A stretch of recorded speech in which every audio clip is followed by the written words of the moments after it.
Syncom started as a 1961 NASA program for active geosynchronous communications satellites, all of which were developed and manufactured by Hughes Space and Communications. Syncom II, launched in 1963, was the world's first geosynchronous communications satellite. Syncom III, launched in 1964, was the world's first geostationary satellite. In the 1980s, the series was continued as Syncom IV with some much larger satellites also manufactured by Hughes. They were leased to the United States military under the LEASAT program. Syncom I, II and III. Common features. The three early Syncom satellites were experimental spacecraft built by Hughes Aircraft Company's facility in Culver City, California. All three satellites were cylindrical in shape, with a diameter of about 71 centimeters and a height of about 39 centimeters. Pre-launch fuel masses were 68 kilograms, and orbital masses were 39 kilograms with a 25-kilogram payload. They were capable of emitting signals on two transponders at just 2W. Thus, Syncom satellites were only capable of carrying a single two-way telephone conversation, or 16 teletype connections. As of the 25th of June 2009, all three satellites are still in orbit, although no longer functioning. Syncom I was intended to be the first geosynchronous communications satellite. It was launched on February 14, 1963 with the Delta B number 16 launch vehicle from Cape Canaveral, but was lost on the way to geosynchronous orbit due to an electronics failure. Seconds after the apogee kick motor for circularizing the orbit was fired, the spacecraft fell silent. Later telescopic observations verified the satellite was in an orbit with a period of almost 24 hours at a 33 degrees inclination. Syncom II was the first geosynchronous communications satellite.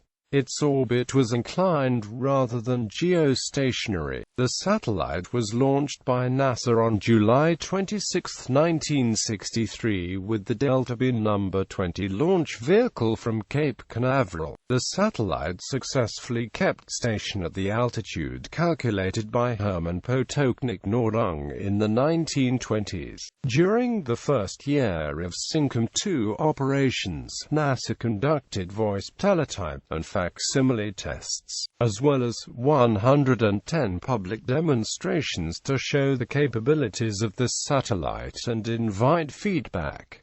In August 1963, President John F. Kennedy in Washington, D.C., telephoned Nigerian Prime Minister Abubakar Tafawa Balewa aboard USNS Kingsport docked in Lagos Harbor, the first live two-way call between heads of government by satellite. The Kingsport acted as a control station and uplink station. Syncom II also relayed a number of test television transmissions from Fort Dix, New Jersey to a ground station in Andover, Maine, beginning on September 29, 1963.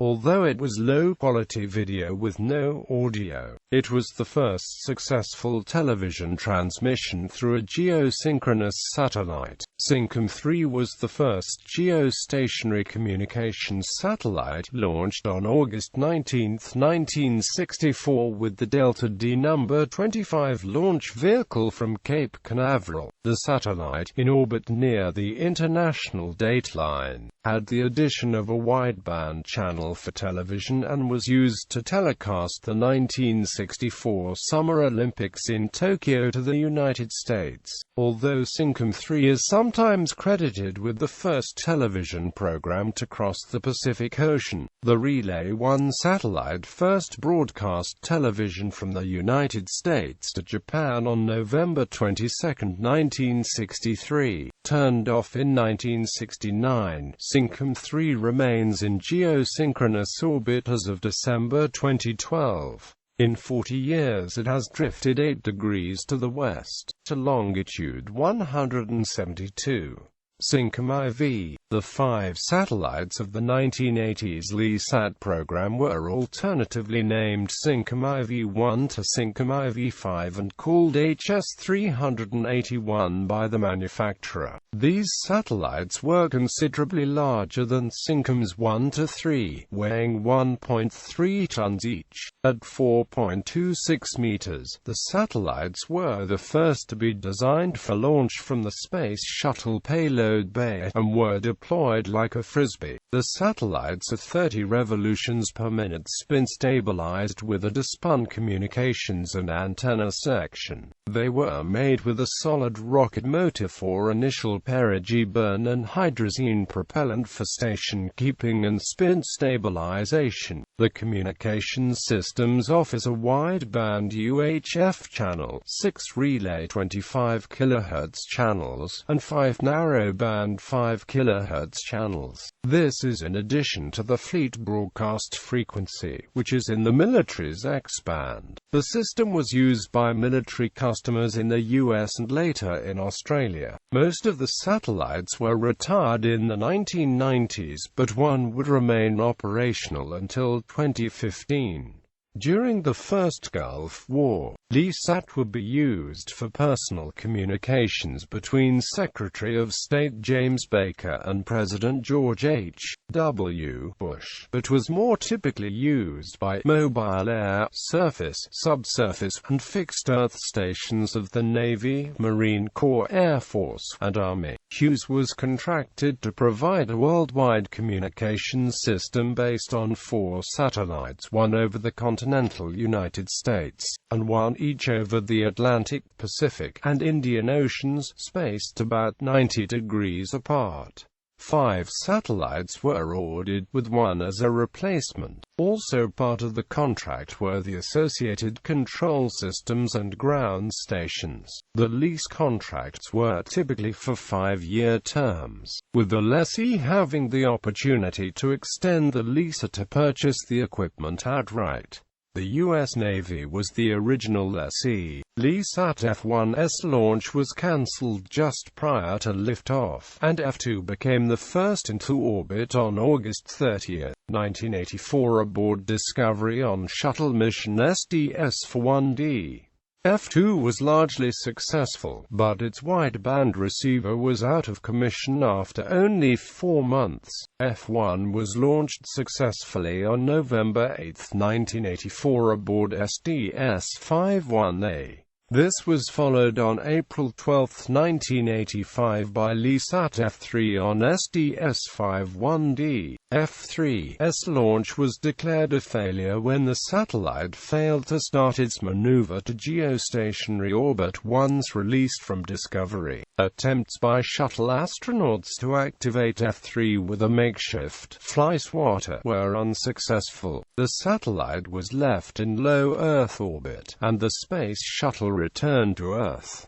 This failure made front-page news in the New York Times. Hughes had an insurance policy on the satellite, and claimed a total loss from the spacecraft of about $200 million, an amount underwritten by numerous parties. However, with another satellite planned to be launched, it was determined that a spacewalk by a subsequent shuttle crew might be able to wake the craft. The best guess was that a switch had failed to turn on the satellite. A bypass box was hastily constructed. NASA was excited to offer assistance. The customer was supportive, and the insurance underwriters agreed to fund the attempt at space salvage. First, on August 27, 1985, Discovery was again used to launch LESAT F-4, and during the same mission captured the 15,000-pound stricken F-3.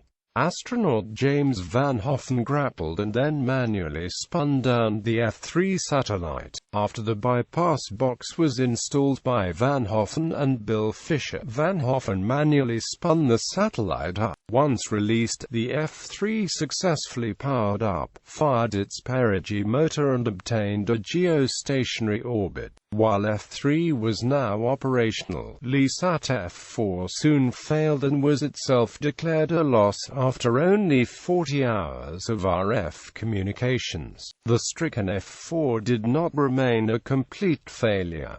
Data from F-4's failure permitted the saving of F-1 from a premature failure. Since all of the LeSats are spin-stabilized, they have a bearing point that connects the non-rotating and rotating parts of the spacecraft. After F-4's communication failure, it suffered a spin lock while attempting to jostle the communications payload. The spun and dispun sections locked together. Remembering this second failure of F-4, and with F-1 beginning to wear out at the spin bearing, it was decided to flip F-1 every 6 months to keep the payload in the Sun. Thus F-1 went on to operate smoothly for its remaining life and never encountered a locked-dispun section. LeSat F-4 was subsequently powered down and moved to a graveyard orbit with a large amount of station-keeping fuel in reserve. This was fortuitous when another satellite suffered a loss of its fuel 10 years later. Hughes engineers pioneered the use of alternative propellants with LeSat F-4.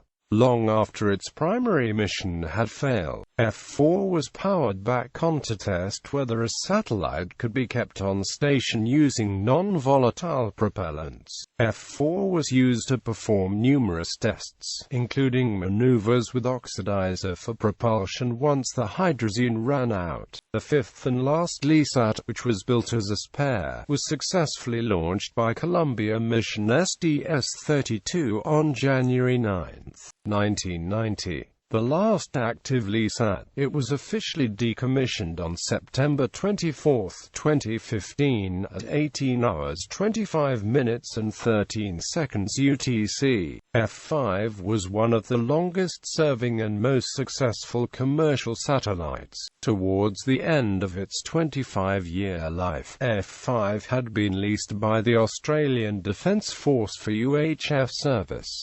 Additional reading: Boeing Satellite Development Center, Syncom, the world's first geosynchronous communications satellite. Archived from the original on the 11th of November 2010. Retrieved the 11th of March 2013. For example, no transistor amplifiers existed, and transistors then didn't work well at frequencies above 70 MHz. We had to get up to 10 GHz, so we used a chain of diode frequency multipliers, or doublers.